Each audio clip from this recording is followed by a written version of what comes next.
Hello നമസ്കാരം. Marketing മാനേജ്മെൻറ്റിലെ 5ാമത്തെ ക്ലാസ്സിലേക്ക് എല്ലാവർക്കും സ്വാഗതം. ഈ ക്ലാസ്സിൽ അനലൈസിംഗ് കൺസ്യൂമർ മാർക്കറ്റ്സ് എന്ന ചാപ്റ്ററിലെ ചില പ്രധാനപ്പെട്ട ടോപ്പിക്കുകളാണ് നമ്മൾ ചർച്ച ചെയ്യുന്നത്. ഇതിൽ ചർച്ച ചെയ്യുന്ന ടോപ്പിക്കുകൾ meaning of consumer buying behaviour, അതേപോലെ ഫാക്ടേഴ്സ് ഇൻഫ്ലുവൻസിങ് കൺസ്യൂമർ ബിഹേവിയർ. ഈ ചോദ്യങ്ങൾ എക്സാമിന് എസ്സേ ക്വസ്റ്റ്യൻ ആയിട്ട് ചോദിക്കാറുള്ളതാണ്.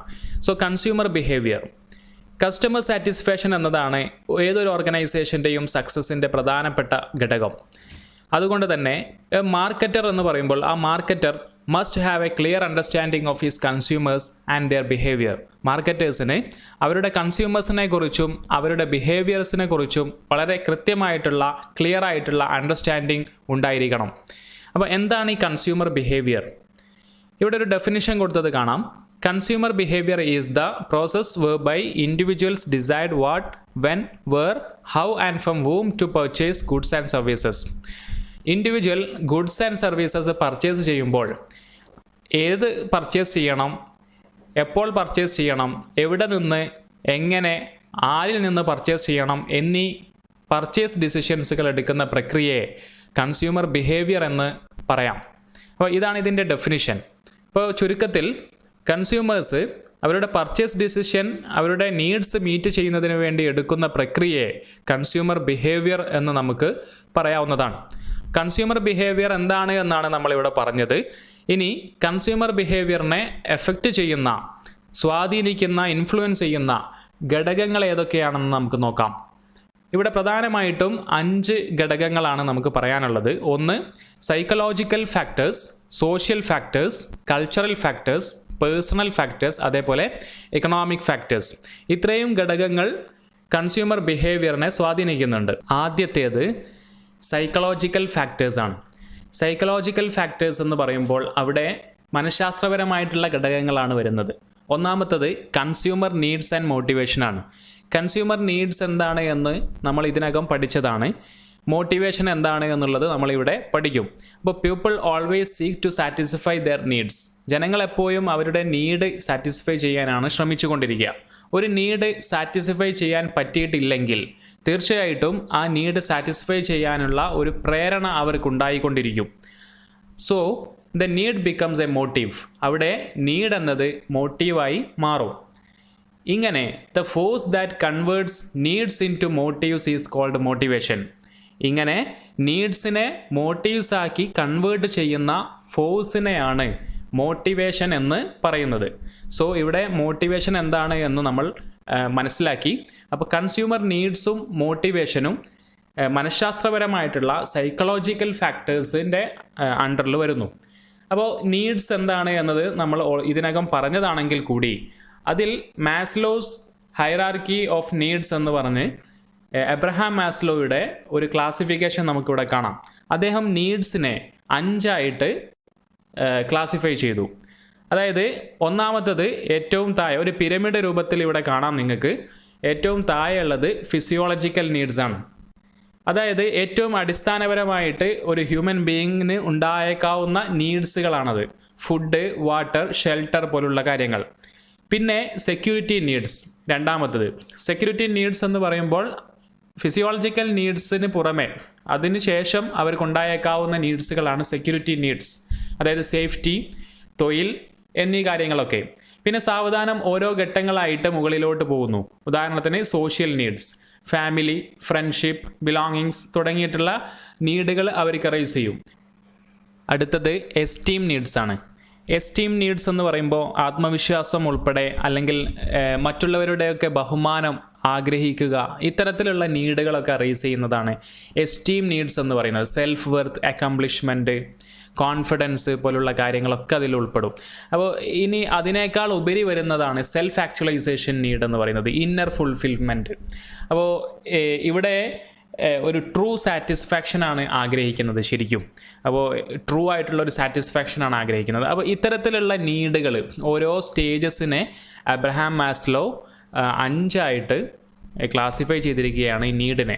അപ്പോൾ ഇവിടെ നമ്മൾ മനസ്സിലാക്കേണ്ടത്, മാർക്കറ്റിംഗ് മാനേജ്മെൻറ്റ് പഠിക്കുന്ന നമ്മൾ മനസ്സിലാക്കേണ്ടത്, നീഡിനെ ഈ ഓരോ സ്റ്റേജസിലും വ്യക്തികൾ, മനുഷ്യർ വ്യത്യസ്ത രീതിയിലായിരിക്കും അവർ റിയാക്ട് ചെയ്യുന്നത്. അവർ ബിഹേവ് ചെയ്യുന്നത്. അപ്പോൾ അവർ മാർക്കറ്റിൽ എങ്ങനെ ബിഹേവ് ചെയ്യും എന്നുള്ളതാണ്. അപ്പോൾ നമുക്കിവിടെ നോക്കാം, റൈറ്റ് സൈഡിൽ ഇങ്ങനെ കാണാം, for satisfying basic or physiological needs. ആദ്യത്തെ നീഡായിട്ടുള്ള ബേസിക് അല്ലെങ്കിൽ ഫിസിയോളജിക്കൽ നീഡ് സാറ്റിസ്ഫൈ ചെയ്യുന്നതിന് വേണ്ടി അവർ വാങ്ങുന്ന ഉൽപ്പന്നങ്ങൾ ഏതൊക്കെയാവാം? അവിടെ ഫുഡ് വാങ്ങാം, വാട്ടർ വാങ്ങാം, ഷെൽട്ടർ വാങ്ങാം. അപ്പോൾ അതുമായി റിലേറ്റഡ് ആയിട്ടുള്ള ഉൽപ്പന്നങ്ങളൊക്കെ അവർ ഏത് നീഡ് സാറ്റിസ്ഫൈ ചെയ്യാൻ വേണ്ടിയായിരിക്കും വാങ്ങുന്നത്? ഫിസിയോളജിക്കൽ നീഡ് സാറ്റിസ്ഫൈ ചെയ്യാനായിരിക്കും. ഇങ്ങനെ ഓരോന്നും നമ്മൾ നോക്കുക. നമ്മളെ സംബന്ധിച്ചിടത്തോളം ഈ മാസ്ലോവിൻ്റെ നീഡ് ഹൈറാർക്കി തിയറി ഇവിടെ നൽകിയത് തന്നെ എന്തിനു വേണ്ടിയാണ്? ഈ ഓരോ നീഡിലും ആളുകൾ എങ്ങനെ ഉൽപ്പന്നങ്ങൾ വാങ്ങുന്നു എന്നതാണ് മാർക്കറ്റിങ്ങിൽ നമ്മളെ സംബന്ധിച്ചിടത്തോളം പഠിക്കാനുള്ളത്.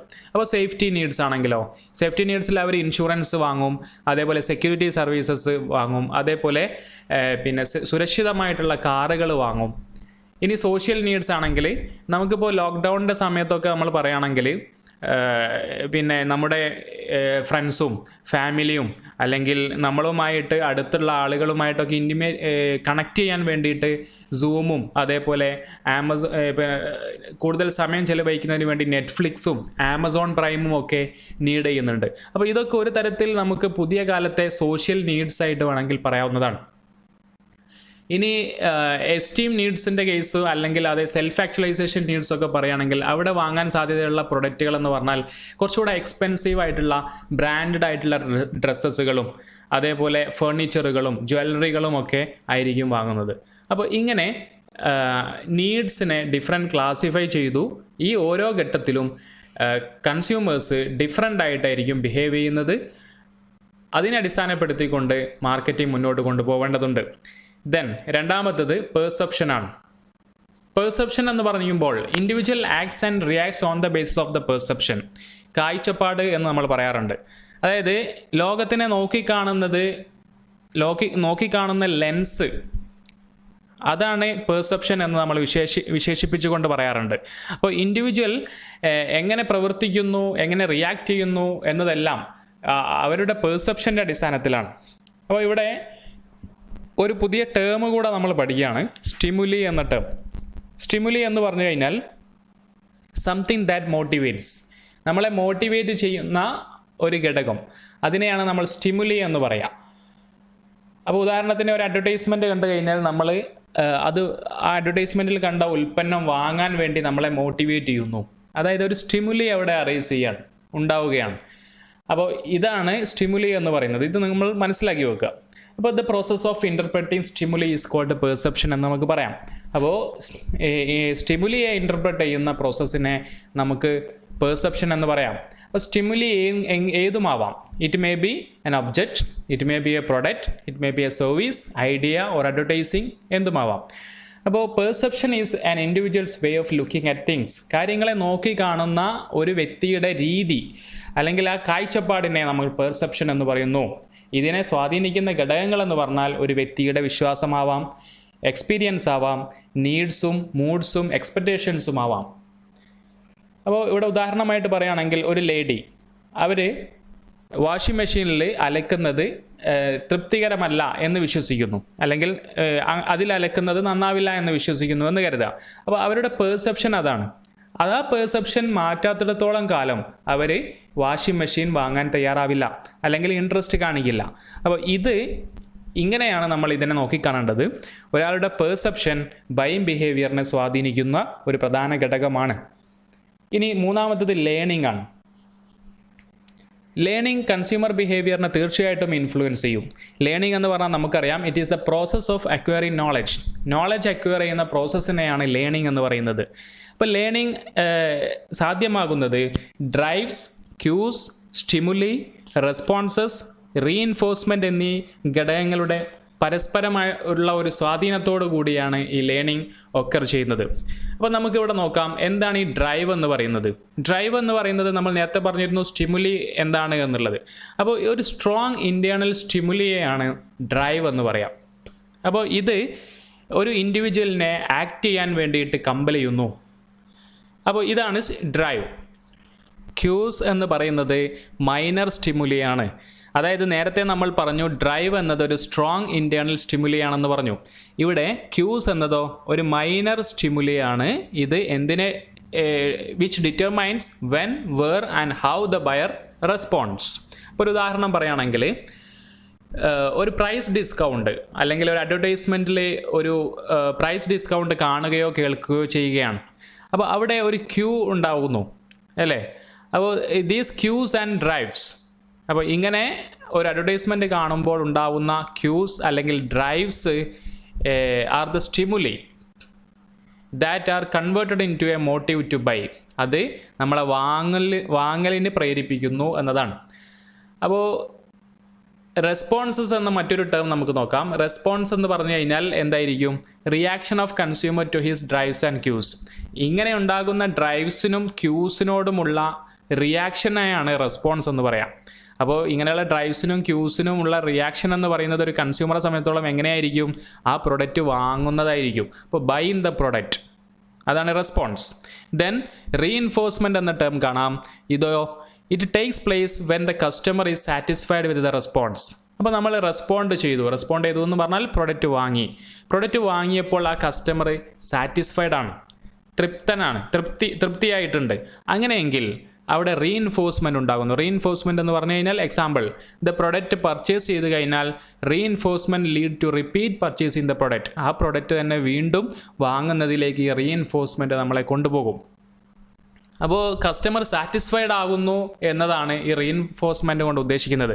കസ്റ്റമർ സാറ്റിസ്ഫൈഡ് ആയാൽ സ്വാഭാവികമായും എന്തിലേക്ക് ലീഡ് ചെയ്യും? പർച്ചേസിങ് ഓഫ് ദി പ്രൊഡക്റ്റ്, അതായത് പ്രൊഡക്റ്റ് വീണ്ടും പർച്ചേസ് ചെയ്യുന്നതിലേക്ക് ഇത് ലീഡ് ചെയ്യും. നാലാമത്തത് ബിലീഫാണ്. ബിലീഫ് എന്ന് പറയുമ്പോൾ ഇവിടെ പെർസെപ്ഷനും ലേണിങ്ങും ബിലീഫ് ആൻഡ് ആറ്റിറ്റ്യൂഡ്സ് ഫോം ചെയ്യുന്നതിനെ ടീച്ച് ചെയ്യുന്നു എന്നാണ് പറയുന്നത്. അതായത് a belief is a descriptive thought that a person holds about something. ഒരു വിഷയത്തെക്കുറിച്ചുള്ള ഒരു ഡിസ്ക്രിപ്റ്റീവ് തോട്ടാണ് ബിലീഫ് എന്ന് പറയുന്നത്. അപ്പോൾ അത്തരം തോട്ട്സുകൾ എന്തിൻ്റെ അടിസ്ഥാനത്തിലായിരിക്കും? ലേണിങ്ങിൻ്റെയും ഒപ്പീനിയൻ്റെയും ഫെയ്ത്തിൻ്റെയും വിശ്വാസത്തിൻ്റെയും ഒക്കെ അടിസ്ഥാനത്തിലായിരിക്കും ഉണ്ടാവുക. അപ്പോൾ ഈ ബിലീഫ് എന്ന് പറയുന്നതിനൊരു ഉദാഹരണമായിട്ട് നമുക്ക് പറയാം, മാരുതി കാറുകളെ ചെലവ് കുറഞ്ഞതും ഫ്യൂവൽ എഫിഷ്യൻ്റ് ആണോ എന്നുമുള്ള ഒരു ബിലീഫ്, ഒരു വിശ്വാസം. അപ്പോൾ ഇതൊരു ഉദാഹരണമായി നമുക്ക് പറയാം. മറ്റൊന്ന് LG TV ആണ് TV-കളിൽ വെച്ച് ഏറ്റവും ബെസ്റ്റ് എന്നുള്ള ഒരു ബിലീഫ്. അപ്പോൾ ഇങ്ങനെ ബിലീഫ് ഉണ്ടാകുന്ന വ്യക്തികളെ സംബന്ധിച്ചിടത്തോളം അവരെ മറ്റൊരു ബ്രാൻഡിൻ്റെ ഉൽപ്പന്നം വാങ്ങിപ്പിക്കുക എന്നത് വളരെ പ്രയാസകരമാണ്. അപ്പോൾ ഈ ബിലീഫ് എന്ന് പറയുന്നത് ശരിയോ തെറ്റോ ആവാവുന്നതാണ്. ദെൻ അടുത്തത് ആറ്റിറ്റ്യൂഡ്സ് ആണ്. Attitudes are formed on the basis of belief. ഈ ബിലീഫിൻ്റെ അടിസ്ഥാനത്തിലാണ് ശരിക്കും ആറ്റിറ്റ്യൂഡ്സ് ഉണ്ടാകുന്നത്. ആറ്റിറ്റ്യൂഡ്സ് എന്നാൽ ഒരു വ്യക്തിയുടെ ഫീലിങ്സ് ആണ്. ഈ വ്യക്തിയുടെ feelings towards A particular object or situation. Attitude means a person's feeling towards A particular object or situation.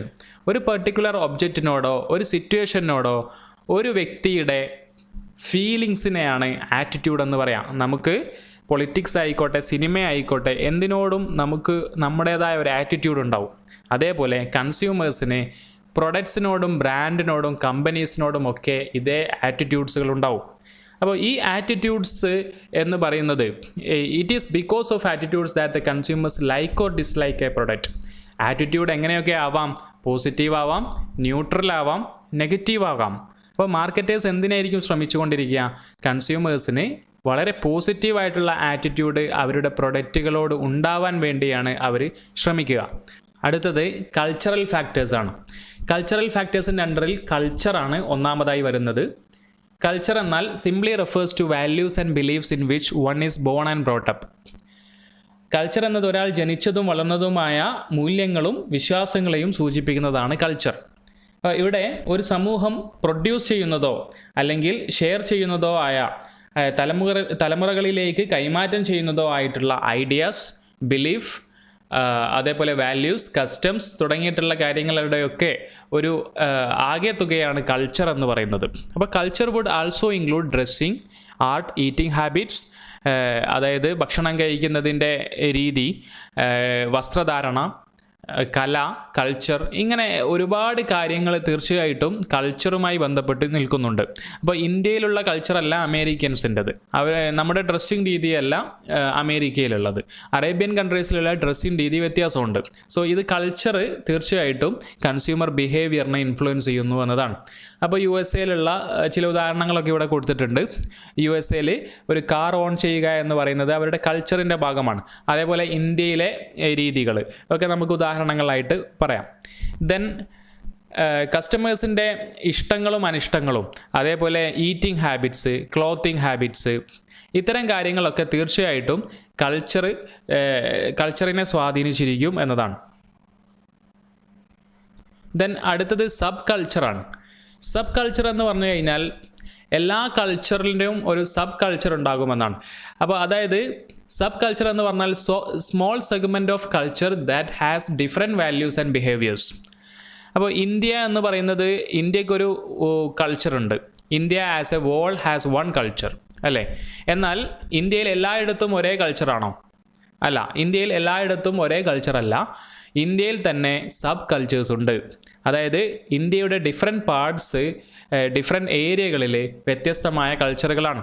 North ഇന്ത്യയിലുള്ള കൾച്ചറല്ല സൗത്ത് ഇന്ത്യയിലുള്ളത് അല്ലേ? അപ്പോൾ ഈ രൂപത്തിൽ സബ് കൾച്ചേഴ്സ് ഉണ്ട്. Sub cultures are based on religion, language, geographic region അല്ലേ? അപ്പോൾ sub cultures ഒരു പക്ഷേ ലാംഗ്വേജിൻ്റെ അടിസ്ഥാനത്തിൽ വ്യത്യസ്തപ്പെട്ടിരിക്കാം, ജിയോഗ്രഫിക് റീജിയൻ്റെ അടിസ്ഥാനത്തിൽ വ്യത്യാസപ്പെട്ടിരിക്കാം, റിലീജിയൻ്റെ അടിസ്ഥാനത്തിൽ വ്യത്യാസപ്പെട്ടിരിക്കാം അല്ലേ? Then according to life style, dress habits, food habits, religious functions, festivals etcetera are different in different parts of India. ഈ കാര്യങ്ങളൊക്കെ രാജ്യത്തിൻ്റെ ഡിഫറെൻറ്റ് പാർട്ടിൽ, വ്യത്യസ്ത ഏരിയകളിൽ വ്യത്യസ്തമാണ്. അപ്പോൾ ഇതൊക്കെയാണ് സബ് കൾച്ചർ എന്നതുകൊണ്ട് ഉദ്ദേശിക്കുന്നത്. അടുത്തത് സോഷ്യൽ ക്ലാസ് ആണ്. ഇവിടെ there is A relationship between social class and consumption pattern. Consumption പാറ്റേണും സോഷ്യൽ ക്ലാസും തമ്മിൽ ബന്ധമുണ്ട്. അതായത് ഒരു സൊസൈറ്റിയിൽ തന്നെ സമാന മൂല്യങ്ങളും താല്പര്യവും പെരുമാറ്റവുമുള്ള ഒരു കൂട്ടം ആളുകളെയാണ് സോഷ്യൽ ക്ലാസ് എന്ന് നമുക്ക് പറയാം അല്ലേ? A social class is A group of people with similar values, interest and behaviour within A society. അപ്പോൾ ഇത് എന്തിൻ്റെയൊക്കെ അടിസ്ഥാനത്തിലാവാം? ഇൻകത്തിൻ്റെ അടിസ്ഥാനത്തിലാവാം, എഡ്യൂക്കേഷൻ്റെ അടിസ്ഥാനത്തിലാവാം, തൊഴിലും കുടുംബ ചരിത്രത്തിൻ്റെയും സോഷ്യൽ സ്റ്റാറ്റസിൻ്റെയും അടിസ്ഥാനത്തിലാവാം. അപ്പോൾ social classes differ in there dresses. Social classes, different social classes അവരുടെ ഡ്രസ്സസ്, അവർ ധരിക്കുന്ന ഡ്രസ്സിൻ്റെ അടിസ്ഥാനത്തിലും അവരുടെ മുൻഗണനകളുടെ അടിസ്ഥാനത്തിലും ഒക്കെ വ്യത്യസ്തരാവാം. ഉദാഹരണത്തിന് താജ് ഹോട്ടൽ, മുംബൈയിലെ താജ് ഹോട്ടൽ എന്ന് പറയുന്നത് അപ്പർ ക്ലാസ്സിന് വേണ്ടിയിട്ട് ഉദ്ദേശിച്ചാണ് അത് ഉണ്ടാക്കിയത്. മാത്രമല്ല അവിടെ അപ്പർ ക്ലാസ്സിനെ അവിടെ ഉപയോഗിക്കാൻ സാധിക്കുകയുമുള്ളൂ.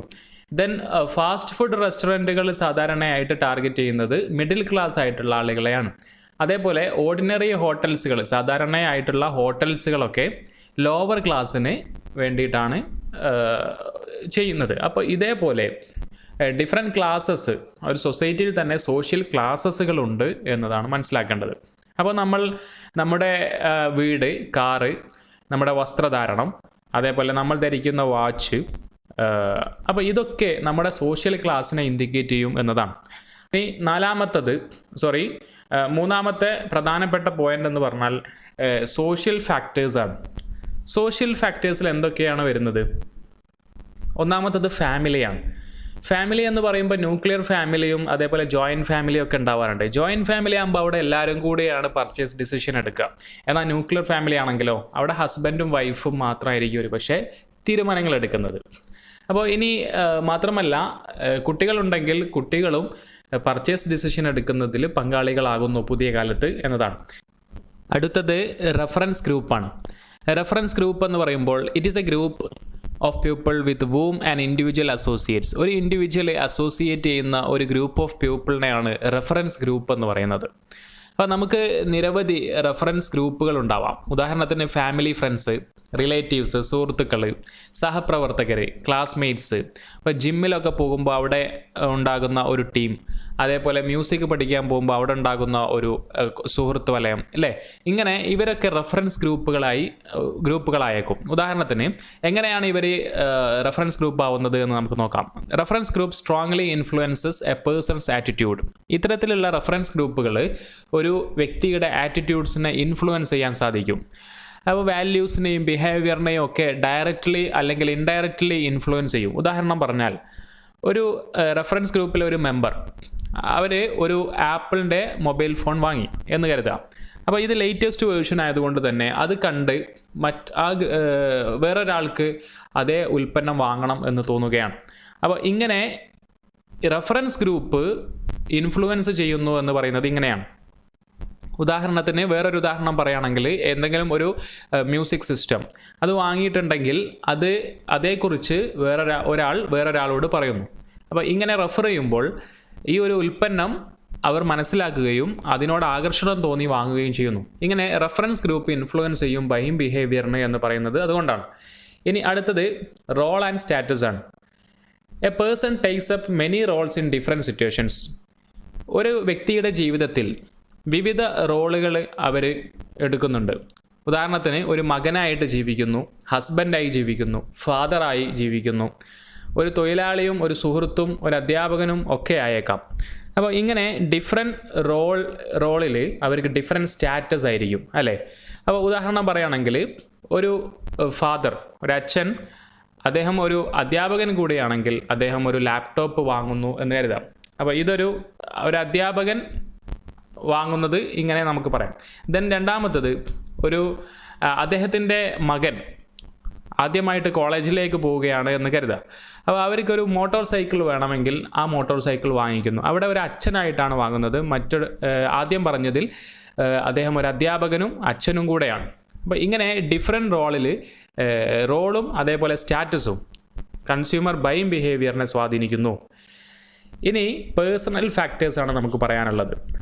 പേഴ്സണൽ ഫാക്ടേഴ്സിൽ ഒന്നാമത്തത് ഏജാണ്. ഏജ് തീർച്ചയായിട്ടും ബൈയിങ് ബിഹേവിയറിനെ സ്വാധീനിക്കും. കാരണം യങ് ആയിട്ടുള്ള ഒരാൾ വാങ്ങുന്നത് പോലെ ആയിരിക്കില്ല ഓൾഡ് ആയിട്ടുള്ള ഒരാൾ വാങ്ങുന്നത്. തീർച്ചയായും അവരുടെ ടേസ്റ്റും പ്രിഫറൻസസും എല്ലാം മാറും. അവരുടെ ഭക്ഷണമായിക്കോട്ടെ, ക്ലോത്ത് ആയിക്കോട്ടെ, അതിൻ്റെ ഒരു ബൈയിങ് ബിഹേവിയർ ചേഞ്ച് ഉണ്ടാവും എന്നത് തീർച്ചയാണ്. അപ്പോൾ ഏജ് ഒരു പ്രധാനപ്പെട്ട ഫാക്ടറാണെന്ന് പറയാം. 2, ജെൻഡർ എന്ന് പറയുമ്പം മെയിലും ഫീമെയിലും ഇവർ ഉപയോഗിക്കുന്ന ക്ലോത്തിങ് ഹാബിറ്റ്സ് വ്യത്യസ്തമാണ്. അതേപോലെ ഫീമെയിൽ കൂടുതലും ഓർണമെൻറ്റ്സും ഗാർമെൻറ്റ്സിനും കോസ്മെറ്റിക്സിനും ഒക്കെ ചിലവഴിക്കുമ്പോൾ മെയിൽ കൂടുതലും മോട്ടോർ ബൈക്കിനും മൊബൈൽ ഫോണിനും മ്യൂസിക് സിസ്റ്റത്തിനും ഒക്കെ ചിലവഴിക്കുന്നു. അതായത് അവരുടെ മുൻഗണന വ്യത്യസ്തമുണ്ട് എന്നതാണ്. അപ്പോൾ ജെൻഡർ വൈസിൽ ബൈയിങ് ബിഹേവിയർ ചേഞ്ച് ചെയ്യുന്നു. മൂന്നാമത്തത് സ്റ്റേജസ് ഓഫ് ലൈഫ് സൈക്കിളാണ്, അതായത് ഫാമിലി സൈക്കിൾ. അപ്പോൾ ഒരാളുടെ വ്യക്തി ജീവിതത്തിൽ ഡിഫറെൻറ്റ് സ്റ്റേജസിലൂടെ കടന്നു പോവാം, ഡിഫറെൻറ്റ് ഫേസസിലൂടെ കടന്നു പോവാം. അപ്പോൾ ലൈഫ് സൈക്കിൾ എന്ന് പറയുമ്പോൾ ഒരാൾ ജനനം തൊട്ട് മരണം വരെ കുട്ടിക്കാലം ഉണ്ടാകുന്നു, അതേപോലെ അഡൽട്ട് സ്റ്റേജ് ഉണ്ടാകുന്നു, യുവത്വം ഉണ്ടാകുന്നു, ശേഷം ഒരു മിഡിൽ ഏജും ഓൾഡ് ഏജും കഴിഞ്ഞതിന് ശേഷം മരണം ഉണ്ടാകുന്നു. അങ്ങനെ ഒരു ലൈഫ് സൈക്കിൾ ഉണ്ടാകുന്നുണ്ട്. ഈ ലൈഫ് സൈക്കിളിൽ നീഡ്സും ആറ്റിറ്റ്യൂഡ്സും ടേസ്റ്റും പ്രിഫറൻസസും എല്ലാം ഓരോ സ്റ്റേജിലും വ്യത്യസ്തമായിരിക്കും. അപ്പോൾ ഇത് ബൈയിങ് ബിഹേവിയറിനെ തീർച്ചയായിട്ടും സ്വാധീനിക്കുന്നുണ്ട്. ഉദാഹരണം പറയുകയാണെങ്കിൽ ഒരു ബാച്ചിലറായിട്ടുള്ള ആളുകൾ ഉപയോഗിക്കുന്ന ഡ്രസ്സിങ് രീതി എന്ന് പറയുന്നത് തീർച്ചയായിട്ടും വ്യത്യാസം ഉണ്ടാവും. അവരോട് ട്രെൻഡി ആയിട്ടുള്ള വസ്ത്രധാരണയൊക്കെ ആയിരിക്കും ഉണ്ടാവുക. എന്നാൽ മാരീഡ് കപ്പിളാണെങ്കിൽ അവർ കൂടുതലും ഷോപ്പിംഗ്, അതേപോലെ ഗുഡ്സ് ഷോപ്പ് ചെയ്യുക, അല്ലെങ്കിൽ പുതിയ പുതിയ വസ്ത്രങ്ങൾ വാങ്ങുക, ഇങ്ങനെയുള്ളതിനൊക്കെ കൂടുതൽ ചിലവഴിക്കുന്നുണ്ടാവാം. എന്നാൽ അവരുടെ ഫാമിലിയിലേക്ക് ഒരു കുഞ്ഞു കൂടെ വന്നു കഴിഞ്ഞാൽ, കുട്ടികൾ കൂടെ വന്നു കഴിഞ്ഞാൽ അവിടെ ടോയ്സ്, സ്കൂൾ ബാഗ്, അംബ്രല ഇത്തരം കാര്യങ്ങളൊക്കെ വാങ്ങുന്നതിലേക്ക് അവർ സ്പെൻഡ് ചെയ്യേണ്ടി വരും.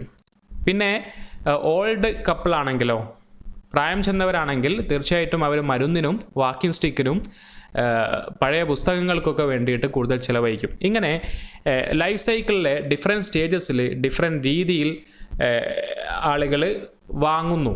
സോ ബൈയിങ് ബിഹേവിയറിനെ ഇൻഫ്ലുവൻസ് ചെയ്യുന്നു stages of life cycle. Then നാലാമത്തത് തൊഴിലാണ്, ഒക്യുപ്പേഷൻ. തീർച്ചയായിട്ടും വ്യക്തികളുടെ തൊഴിൽ ബൈയിങ്ങിനെ സ്വാധീനിക്കും. അപ്പോൾ കൺസംഷൻ പാറ്റേണിനെ സ്വാധീനിക്കുമെന്ന് പറയാൻ കാരണം വൈറ്റ് കോളർ വർക്കേഴ്സും ബ്ലൂ കോളർ വർക്കേഴ്സും ഉണ്ട്. വൈറ്റ് കോളർ വർക്കേഴ്സ് വാങ്ങുന്ന ബൈയിങ് പാറ്റേൺ ആയിരിക്കില്ല ബ്ലൂ കോളർ വർക്കേഴ്സിന്, വ്യത്യാസമുണ്ടാവാം. അതേപോലെ എക്സിക്യൂട്ടീവ്സ് ആയിട്ടുള്ള ആളുകളൊക്കെ ക്ലോത്ത്സും സ്യൂട്ടും ഷൂസും ഒക്കെ വാങ്ങുകയും ഫ്ലൈറ്റിലൊക്കെ ട്രാവൽ ചെയ്യുകയും ഒക്കെ ചെയ്യും. എന്നാൽ ഫാർമേഴ്സ്, സാധാരണക്കാരായിട്ടുള്ള വർക്കേഴ്സൊക്കെ അൺബ്രാൻഡഡ് ആയിട്ടുള്ള പ്രൊഡക്ട്സും വില കുറഞ്ഞ പ്രൊഡക്ട്സുകളുമൊക്കെ ആയിരിക്കും ഉപയോഗിക്കുന്നത്. മാത്രമല്ല ബസ്സും ടാക്സിയും ഒക്കെ ആശ്രയിച്ചായിരിക്കും അവർ ട്രാവൽ ചെയ്യുന്നത്. അപ്പോൾ ഇങ്ങനെ തൊഴിലിൻ്റെ അടിസ്ഥാനത്തിൽ അവരുടെ ബൈയിങ് ബിഹേവിയറിൽ മാറ്റമുണ്ടാകാം. ദെൻ അടുത്തത് ലൈഫ് സ്റ്റൈലാണ്. ലൈഫ് സ്റ്റൈൽ എന്ന് പറയുമ്പോൾ നമുക്കറിയാം എന്താണ് ലൈഫ് സ്റ്റൈൽ എന്ന് പറയുന്നത്. ദ വേ ഓഫ് ലിവിങ്, എങ്ങനെയാണ് ജീവിക്കുന്നത് എന്നുള്ളതാണ് ലൈഫ് സ്റ്റൈൽ കൊണ്ട് ഉദ്ദേശിക്കുന്നത്. അപ്പോൾ ഇത് തീർച്ചയായിട്ടും നമ്മുടെ മണി സ്പെൻഡിങ്ങിനെ ഇൻഫ്ലുവൻസ് ചെയ്യും. People who wish to live a luxurious life style, വളരെ ആഡംബരമായിട്ടുള്ള രീതിയിൽ ജീവിക്കാൻ ആഗ്രഹിക്കുന്നവരെ സംബന്ധിച്ചിടത്തോളം അവർ കോസ്റ്റ്ലി ആയിട്ടുള്ള ഗുഡ്സ് വാങ്ങാൻ സന്നദ്ധരായിരിക്കും. എന്നാൽ കൺവീനിയൻറ്റ് ലൈഫ് സ്റ്റൈലാണ് ഉദ്ദേശിക്കുന്നതെങ്കിൽ അവിടെ റീസണബിൾ പ്രൈസ് ഉള്ള ഗുഡ്സുകളായിരിക്കും അവർ പർച്ചേസ് ചെയ്യുന്നത്. അപ്പോൾ ലൈഫ് സ്റ്റൈൽ ഒരു ഘടകമാണ്. ആറാമത്തത് പേഴ്സണാലിറ്റിയാണ്. ഒരു വ്യക്തിയുടെ യുണീക്ക് സൈക്കോളജിക്കൽ ക്യാരക്ടറിസ്റ്റിക്സിനെയാണ് നമ്മൾ പേഴ്സണാലിറ്റി എന്ന് പറയുക. അപ്പോൾ പേഴ്സണാലിറ്റി തീർച്ചയായിട്ടും ഒരു വ്യക്തിയുടെ ഉദാഹരണത്തിന് ഇപ്പോൾ self confidence, bold, shyness, friendliness, emotional stability, ഇത്തരം ക്വാളിറ്റീസൊക്കെ വ്യക്തികൾക്കനുസരിച്ച് വ്യത്യാസപ്പെട്ടിരിക്കും. അപ്പോൾ അത് പേഴ്സണാലിറ്റിയെ സൂചിപ്പിക്കുന്നു. അപ്പോൾ ഈ പേഴ്സണാലിറ്റി ഓഫ് കൺസ്യൂമേഴ്സ് തീർച്ചയായിട്ടും അവരുടെ പ്രിഫറൻസസ്, മുൻഗണനയ്ക്കും അതേപോലെ പ്രൊഡക്റ്റ് തിരഞ്ഞെടുക്കുന്നതിലുമൊക്കെ സ്വാധീനം ചെലുത്തുന്നുണ്ട്. ദെൻ ഏഴാമത്തതാണ് സെൽഫ് ഇമേജ്. പേഴ്സണാലിറ്റി ഒരു വ്യക്തിയുടെ സെൽഫ് ഇമേജ് ക്രിയേറ്റ് ചെയ്യുന്നതിനെ വഴിയൊരുക്കും. അപ്പോൾ സെൽഫ് ഇമേജ് എന്ന് പറഞ്ഞാൽ ഒരു വ്യക്തി സ്വയം അവരെ എങ്ങനെ നോക്കിക്കാണുന്നു എന്നതാണ് സെൽഫ് ഇമേജ് എന്നുകൊണ്ട് ഉദ്ദേശിക്കുന്നത്. മാത്രമല്ല ഈ സെൽഫ് ഇമേജ് എന്നതുകൊണ്ട് ഉദ്ദേശിക്കുന്നത് ഞാൻ എന്നെ തന്നെ നോക്കിക്കാണുന്നതും അതേപോലെ മറ്റുള്ളവർ എന്നെ എങ്ങനെ കാണണമെന്ന് ഞാൻ ചിന്തിക്കുന്നതും. അപ്പോൾ ഇതൊക്കെ സെൽഫ് ഇമേജിൻ്റെ ഭാഗമാണ്. അപ്പോൾ സെൽഫ് ഇമേജ് ബെറ്റർ ആക്കുന്നതിന് വേണ്ടിയിട്ട് അവരുടെ കൺസപ്ഷൻ പാറ്റേൺ അല്ലെങ്കിൽ വാങ്ങുന്നതിൻ്റെ രീതിയിൽ വ്യത്യാസപ്പെട്ടേക്കാം. സോ കൺസ്യൂമർ ബൈയിങ് ബിഹേവിയറിനെ സ്വാധീനിക്കുന്ന ഒന്നാണ് സെൽഫ് ഇമേജ്. ദെൻ അവസാനത്തേത് എക്കണോമിക് ഫാക്ടേഴ്സാണ്. സാമ്പത്തികപരമായിട്ടുള്ള ചില ഘടകങ്ങൾ തീർച്ചയായിട്ടും ബൈയിങ് ബിഹേവിയറിനെ സ്വാധീനിക്കും. അപ്പോൾ ഒന്നാമത്തേത് ഇൻകം തന്നെയാണ്. ഏറ്റവും ഇമ്പോർട്ടൻ്റ് ആയിട്ടുള്ള ഘടകം ഇൻകം തന്നെയാണ്. അതായത് ബേസിക് നെസസറീസ് ഉണ്ടാവും ജീവിതത്തിലെ, അത്തരം കാര്യങ്ങൾക്ക് ഇൻകം ചെലവഴിച്ചതിൻ്റെ ബാക്കിയുള്ള തുക, ഡിസ്ക്രിപ്ഷണറി ഇൻകം, ഈ ഇൻകം ഉപയോഗപ്പെടുത്തിക്കൊണ്ട് ഗുഡ്സ് ഷോപ്പ് ചെയ്യുകയും ഡ്യൂറബിൾ ആൻഡ് ലക്ഷറീസ് ഗുഡ്സുകളൊക്കെ പർച്ചേസ് ചെയ്യുകയും ചെയ്യും. അപ്പോൾ ഈ ഇൻകം വർദ്ധിക്കുന്നതിനനുസരിച്ച് സ്റ്റാൻഡേർഡ് ഓഫ് ലിവിങ് കൂടുന്നു. സോ ഇൻകം ഒരു ഘടകമാണ്. രണ്ടാമത്തത് ഫാമിലി ഇൻകമാണ്. നേരത്തെ വ്യക്തിഗത ഇൻകം പറഞ്ഞെങ്കിൽ ഇവിടെ ഫാമിലിയുടെ വരുമാനം. അപ്പോൾ വെൽത്ത് അല്ലെങ്കിൽ ഇൻകം ഇത് തീർച്ചയായിട്ടും ഇൻഫ്ലുവൻസ് ചെയ്യും. അപ്പോൾ ഗുഡ്സും അതേപോലെ ഡ്യൂറബിൾ ഗുഡ്സും ലക്ഷറീസ് ഗുഡ്സും ഒക്കെ വാങ്ങുന്നതിൽ ഫാമിലി ഇൻകം ഒരു ഘടകമാണ്. ദെൻ മൂന്നാമത്തത് ഇൻകം എക്സ്പെക്റ്റേഷൻസ് ആണ്. ഭാവിയിൽ വരുമാനം കൂടും എന്ന് കണ്ടാൽ ഇപ്പോഴേ ചില ആളുകൾ ഡ്യൂറബിൾ ഗുഡ്സ് ആയിട്ടുള്ള സ്കൂട്ടറും കാറും റെഫ്രിജറേറ്ററും ഒക്കെ ഒരു പക്ഷേ ഇൻസ്റ്റാൾമെൻറ്റിലൊക്കെ ആയിട്ട് വാങ്ങി വെക്കുന്നത് കാണാം. അതായത് ഭാവിയിൽ അവർക്ക് വരുമാനം കൂടും എന്ന് പ്രതീക്ഷിച്ചുകൊണ്ട്. എന്നാൽ ഭാവിയിൽ വരുമാനം കുറയുമെന്നാണ് പ്രതീക്ഷയെങ്കിലോ അവരെങ്ങനെയാണ് സ്പെൻഡ് ചെയ്യുക? തീർച്ചയായിട്ടും അവർ നെസസിറ്റീസിന് മാത്രം, വളരെ അത്യാവശ്യമായ കാര്യങ്ങൾക്ക് മാത്രം സ്പെൻഡ് ചെയ്യുകയും അനാവശ്യമായിട്ട് ചിലവുകൾ കുറയ്ക്കുകയും ചെയ്യും. ദെൻ അടുത്തത് സേവിങ്സ് ആണ്. ഒരു വ്യക്തി അവർക്ക് കൂടുതൽ സേവ് ചെയ്യണം എന്ന് ഉദ്ദേശിക്കുന്നുണ്ടെങ്കിൽ അവർ കുറച്ച് മാത്രമേ സ്പെൻഡ് ചെയ്യുള്ളൂ. എന്തിനൊക്കെ? കംഫേർട്ട്സ് ഗുഡ്സിനും ലക്ഷറീസ് ഗുഡ്സിനും കുറച്ച് മാത്രമേ സ്പെൻഡ് ചെയ്യുള്ളൂ. പക്ഷേ പ്രോഫിറ്റബിൾ ആയിട്ടുള്ള ഇൻവെസ്റ്റ്മെൻറ്റ് അതിനുവേണ്ടി അവർ കൂടുതൽ ചിലവഴിക്കുകയും ചെയ്യും.